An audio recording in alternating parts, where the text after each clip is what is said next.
Assalamualaikum students, I hope you will be fine. Today in grade 5 class we will study the subject English, and today our unit is unit number 2. So open your book with me. Today we will do the reading and then I will explain you lesson paragraph to paragraph. Today our lesson is lesson number 2. Does he remember? क्या उसे याद है? First of all, we will start our reading, then I will explain you lesson. Mike stood waiting at the garden gate. There was a padlock and chain on the gate. It was firmly locked on the wall beside the gate. There was a large round button. Above the button there was a sign said bell. Mike had already pressed it once, but he now pressed it again. He had thought about climbing over the gate and entering the compound, but he knew that the large sign on the gate meant what it said. Mike बाग के बाहर खड़ा हुआ था और उसने padlock कहते हैं जो chain, padlock and chain on the gate. Padlock कहते हैं जो गेट के ऊपर कुंडी लगी हुई होती है, या जिस तरीके से हम उसे लॉक करने के लिए, चेन से लॉक करने के लिए हम इस्तेमाल करते हैं, दिस इज़ कॉल्ड पैडलॉक। और सख्ती से जो है वो दरवाज़ा क्या था, बंद था। और माइक गेट के बाहर खड़ा हुआ था। वो एक दफ़ा गेट बजा चुका था और दोबारा जो है ना उसने बेल बजाई। माइक सोच रहा था कि वो गेट को गेट को फिर से छलांग लगा के अंदर कंपाउंड में चला जाए, लेकिन उसे मालूम था कि जो गेट के ऊपर एक सख्ती से एक बोर्ड लगा हुआ था पैडलॉक के नीचे कि Be aware of dog.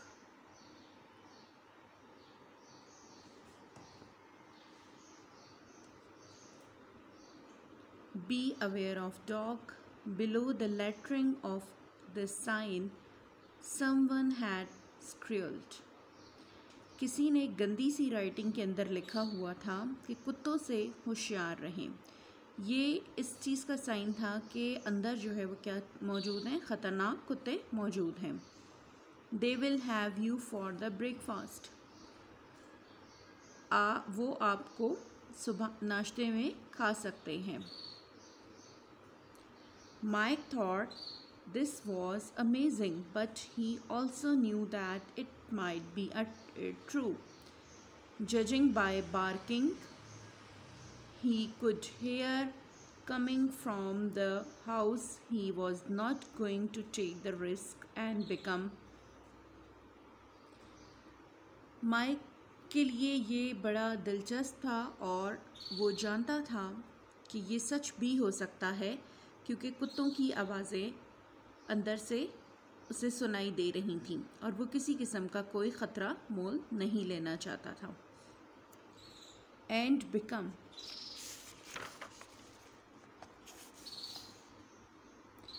Food for these creature. Beside, he was now too old to be climbing over gate.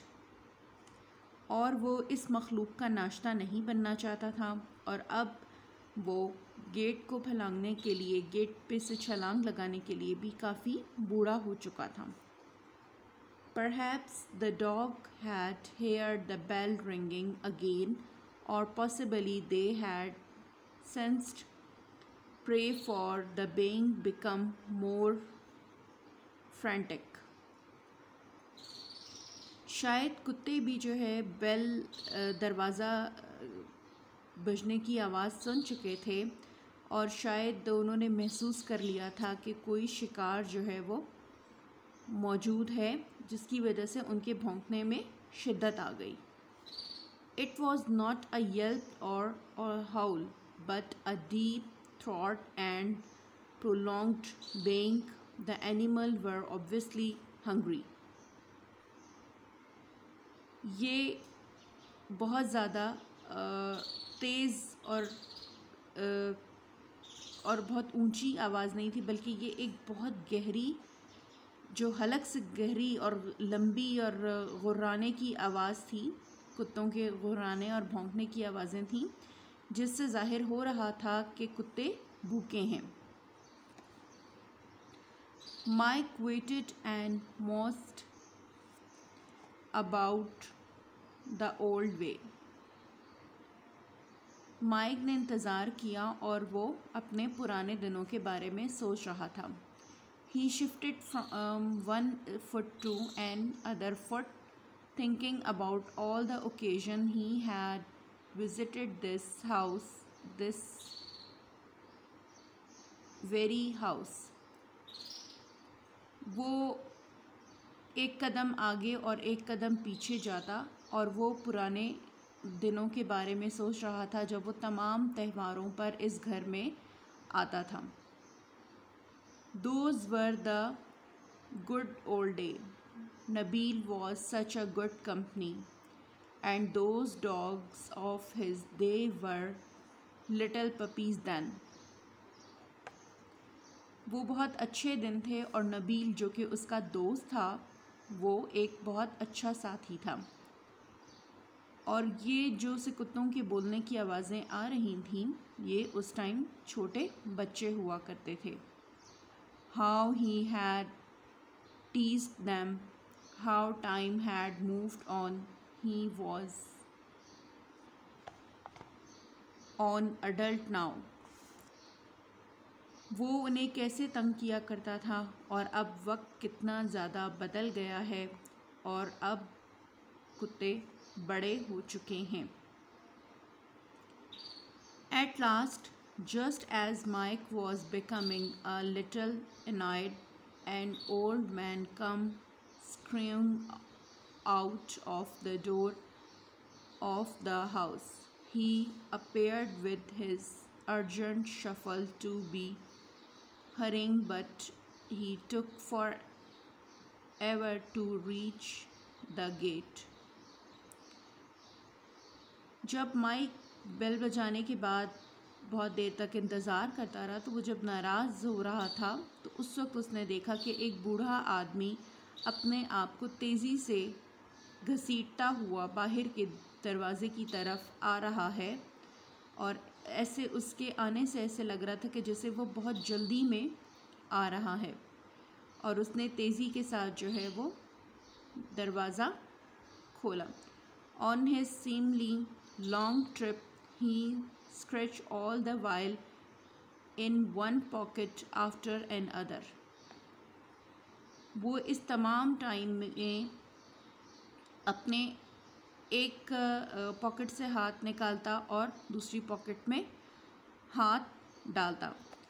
When he finally reached the gate, he smiled, indicated that he had found that he had been looking for. जब वो दरवाज़े के करीब पहुंचा तो उसने हंसना शुरू कर दिया। उसके चेहरे पे एक हंसी आ गई, जिसका मतलब था कि वो जो तलाश कर रहा है वो उसे मिल गया है। The key of the padlock, वो पैडलॉक की गेट के दरवाज़े की चाबियां ढूंढ रहा था जो उसे मिल गई थी।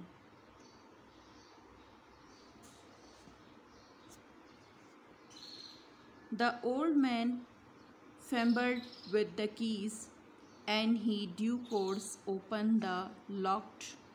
The heavy gate squeaked and screeched.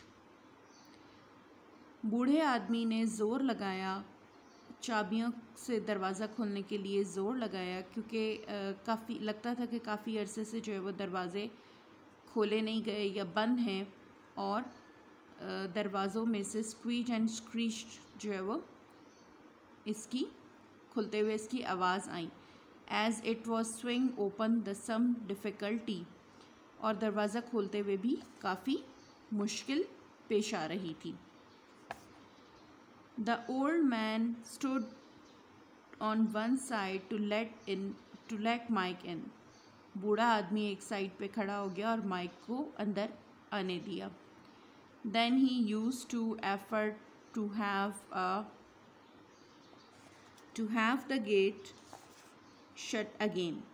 तब उसने दरवाज़ा दोबारा बंद करना शुरू कर दिया. It was apparent that the gate had not been opened in a long while, जिससे अंदाज़ा हो रहा था कि दरवाज़ा काफ़ी अरसे से नहीं खुला था. Mike waited for the old man to lock the gate more fumbling, then he followed him to the front door.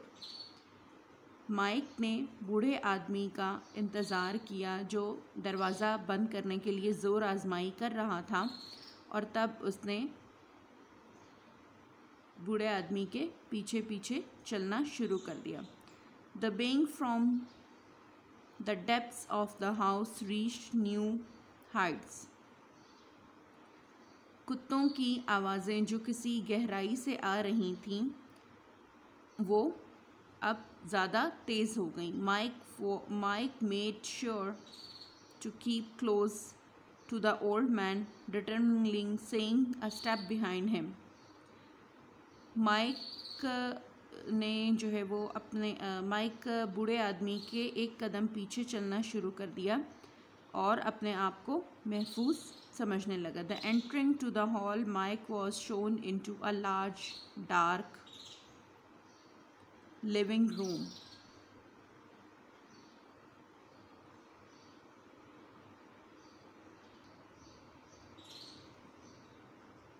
On the entering the hall, Mike was shown into a large dark living room. The heavy curtains on the window kept out the light, although it was 3 o'clock in the afternoon and there was a bright sunlight outside. Mike को एक बड़े कमरे के अंदर बिठाया गया जहाँ पर एक लैंप चल रहा था और मोटे खिड़कियों के ऊपर मोटे पर्दे डले हुए थे, जिससे कमरा तकरीबन उसमें काफ़ी हद तक अंधेरा था, जबकि बाहर जो है वो दिन के दोपहर के 3 बज रहे थे और सूरज की बहुत तेज़ रोशनी थी. अ table lamp in the corner emitted a dull glow that partially illuminated a small section of a room. कमरे के एक कोने के अंदर एक लैंप जल रहा था जिसमें से इतनी कम लाइट जो है वो बाहर आ रही थी, जिससे कमरे का एक थोड़ा सा पोर्शन जो है वो रोशन हो रहा था, या थोड़े से वो पोर्शन तक लाइट पहुंच रही थी. Mike just could make out the figure of someone sitting on sofa near the lamp. Mike अंदाज़ा लगा रहा था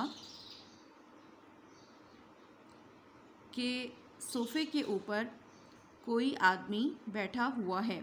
hello Mike, come a greeting from the shadow way from. It's been many years. Ah, Nabil, is that you?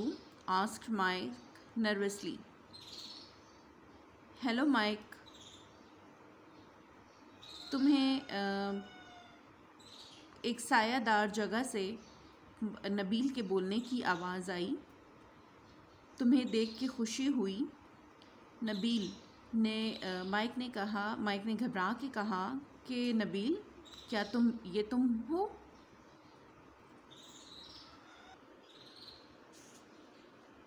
Yes, come, the reply. हाँ, मैं हूँ. The baying continued, but since there was no visible movement in the room, कुत्तों के भौंकने की मुसलसल आवाज़ आती रही, लेकिन वहाँ किसी किस्म की कोई हरकत नहीं दिखाई दी.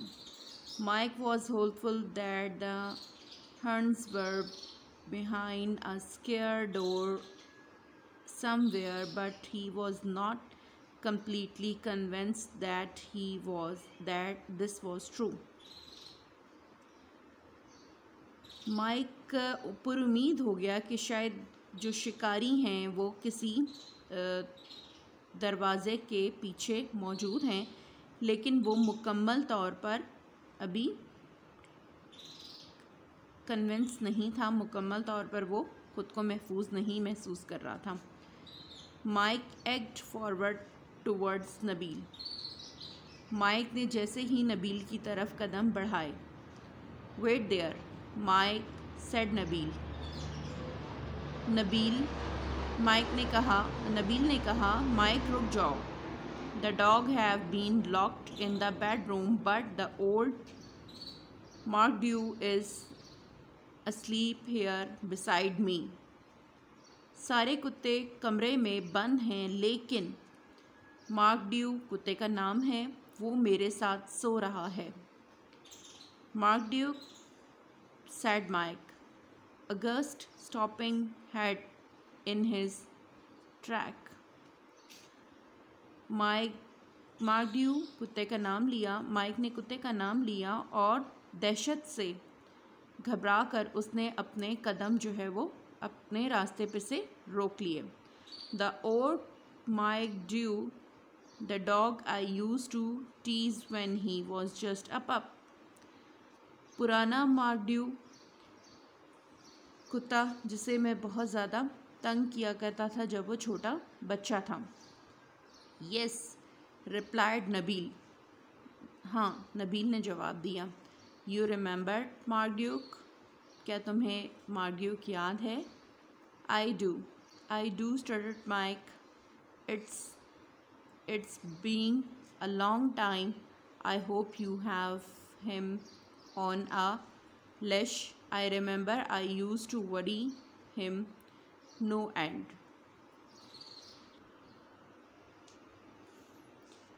यस, हाँ मुझे याद है, और ये काफ़ी पुरानी बात हो गई है। माइक ने सर हिलाया। और मुझे उम्मीद है कि तुमने उसे ज़ंजीर में बांधा हुआ होगा। I remember I used to worry about him no end. और मुझे परेशान होने की ज़रूरत नहीं है। I don't think he will, और हो सकता है कि मैं उसे याद भी हूँ। I don't think he will remember that for back, said Nabeel. मुझे नहीं लगता कि तुम उसे याद होगे। He is old and blind now. वो अब बूढ़ा और अंधा हो चुका है। And like to sleep and by the way no he is not on a leash. Leash कहते हैं जंजीर को। और अब वो ज़्यादातर सोना पसंद करता है। और दूसरी बात कि वो जंजीर से बांधा हुआ नहीं है। कैन यू बी श्योर, क्या तुम्हें यकीन है? Asked Mike. Sure of what, किस चीज़ का यकीन? आस्क्ड नबील ने पूछा। दैट ही इज़ अस्लीप, क्या वो सो रहा है? Do you hair him snoring and can't you, क्या तुम उसके खर्राटे सुन सकते हो या नहीं? नो विस्पर्ड माइक, नहीं मैं नहीं सुन सकता। Are you sure that he does not remember me, क्या तुम्हें यकीन है कि मैं उसे याद नहीं होऊंगा? Just then he snoring stop, अचानक उसकी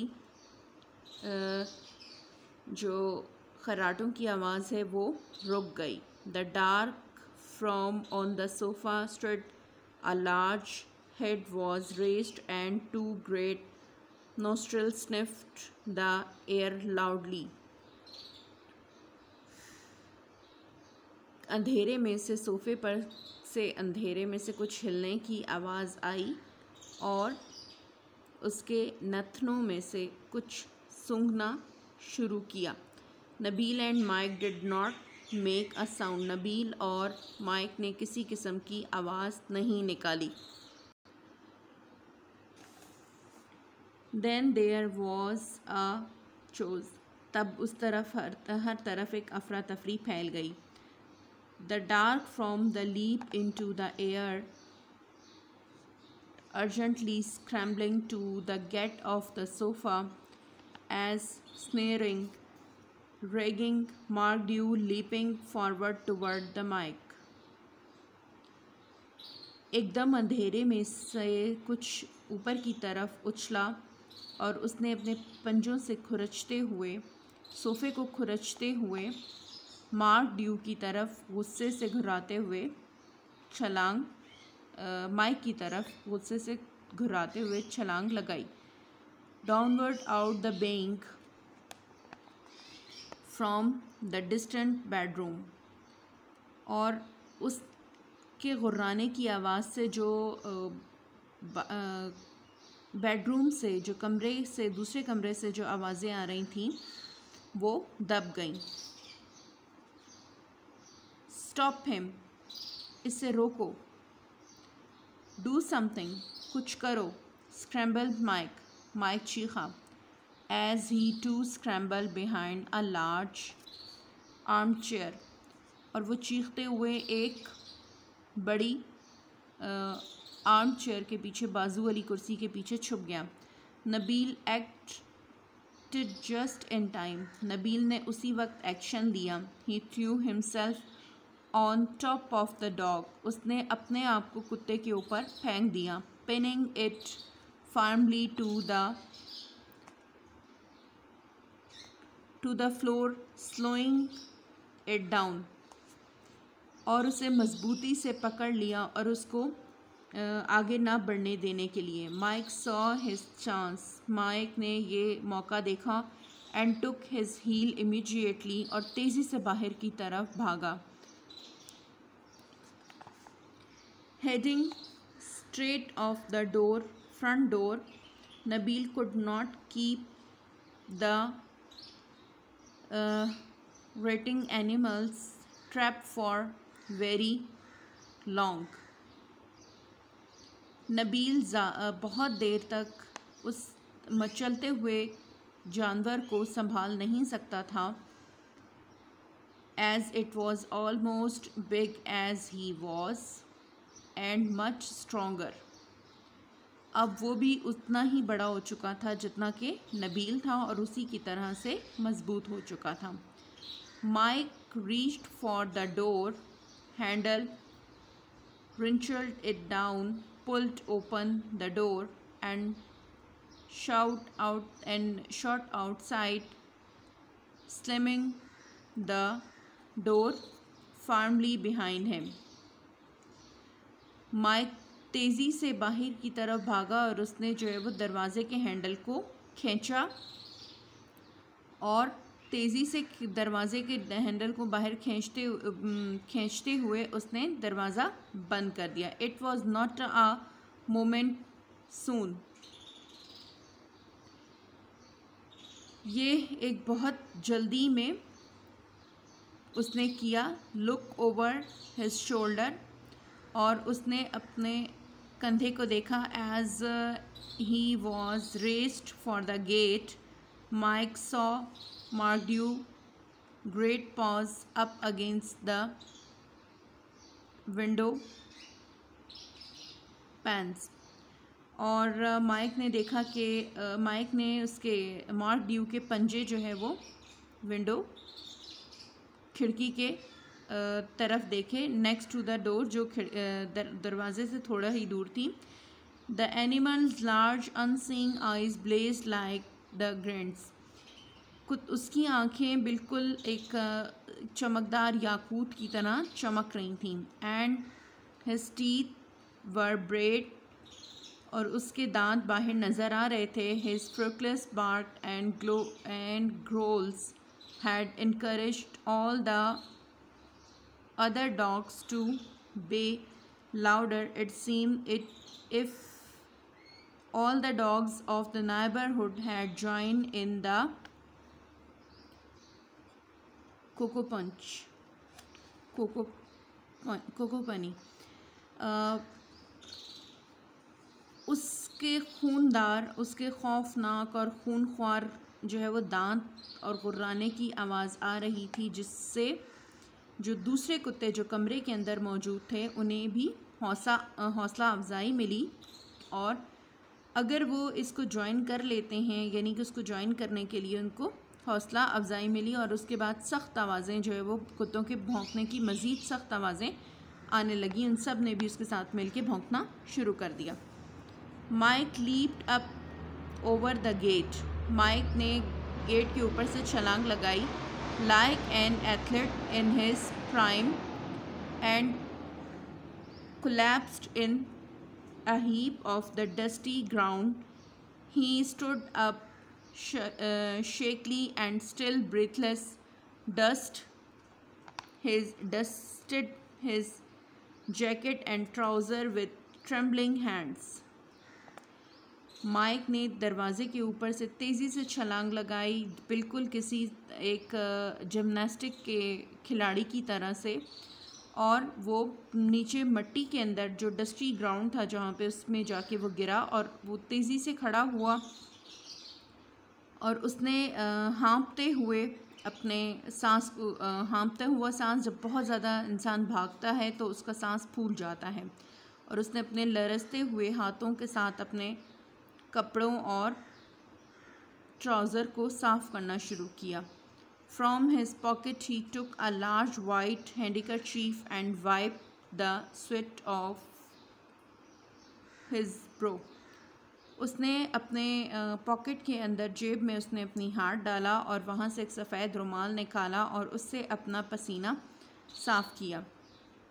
By Nabil, he called out and waved as he hastily made his way down to the road. अल्लाह हाफ़िज़ नबील, खुदा हाफ़िज़ नबील। उसने तेज़ी से कस्बे की तरफ जाते हुए उसे हाथ हिलाया।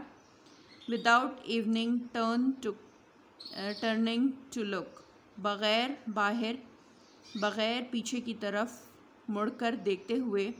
आई कॉल यू सम टाइम, मैं तुम्हें किसी टाइम फ़ोन करूँगा। Perhaps we can meet in town on day, और शायद हम किसी दिन कस्बे के अंदर मिलें। They never did see each other again, उसके बाद उन्होंने दोबारा कभी एक दूसरे को नहीं देखा। स्टूडेंट, ये एक स्टोरी थी जो दो दोस्तों की स्टोरी थी जो बचपन में एक साथ रहते थे, और माइक, एक दोस्त का नाम माइक और एक का नाम नबील था। माइक अक्सर नबील के घर जाया करता था, और नबील के घर में छोटे छोटे कुत्ते मौजूद थे जो उस टाइम बच्चे हुआ करते थे, जिनको वो बहुत तंग किया करते थे। अब जब माइक काफ़ी टाइम के बाद नबील से मिलने के लिए आया तो वो कुत्ते बड़े हो चुके थे, और जाहिर सी बात है कि वो उसे नहीं पहचानते थे। और उनमें से एक कुत्ता जो बहुत ज़्यादा खौफनाक भी था, वो जाग रहा था और नबील के साथ ही सोफ़े पे लेटा हुआ था, और वो उससे अजनबी समझ के, कुत्तों की आदत होती है कि वो अजनबी किसी को देखते हैं तो उनके ऊपर वो भौंकना शुरू कर देते हैं या उनके ऊपर वो हमला करना शुरू कर देते हैं। और जिस तरह से हमने इस यूनिट के अंदर स्टडी किया है कि कुत्तों की आवाज़ें, बहुत ज़्यादा भौंकने की आवाज़ें आ रही थी, इसका मतलब था कि कुत्ते बहुत दिनों से भूखे थे और उन्हें कुछ खाने के लिए चाहिए था, तो जिसकी वजह से वो बहुत ज़्यादा गुर्राए हुए थे, बहुत ज़्यादा गुस्से में थे, और वो मज़ीद खौफनाक हो चुके थे। तो जैसे ही उसने किसी कमरे के अंदर किसी अजनबी शख्स की आवाज़ सुनी, या उसने महसूस किया कि कोई यहाँ पे अजनबी शख्स मौजूद है, तो वो उठा और उसने उसके ऊपर हमला करना शुरू किया। और वहाँ से नबील ने उसके ऊपर अचानक उसको ऊपर आके गिरा और उसको कंट्रोल करने की कोशिश की, और इस मौके को देखते हुए वहाँ से माइक भाग निकला और उसने कहा कि हम कभी किसी दिन जो है वो कस्बे में मिलेंगे या मैं तुम्हें फ़ोन करूँगा। लेकिन उसके बाद उन्होंने दोबारा एक दूसरे को नहीं देखा। स्टूडेंट, ये आपकी स्टोरी थी और ये इसका सेंट्रल आइडिया था। इस नेक्स्ट लेक्चर में हम इसके क्वेश्चन आंसर और बाकी एक्सरसाइज करेंगे।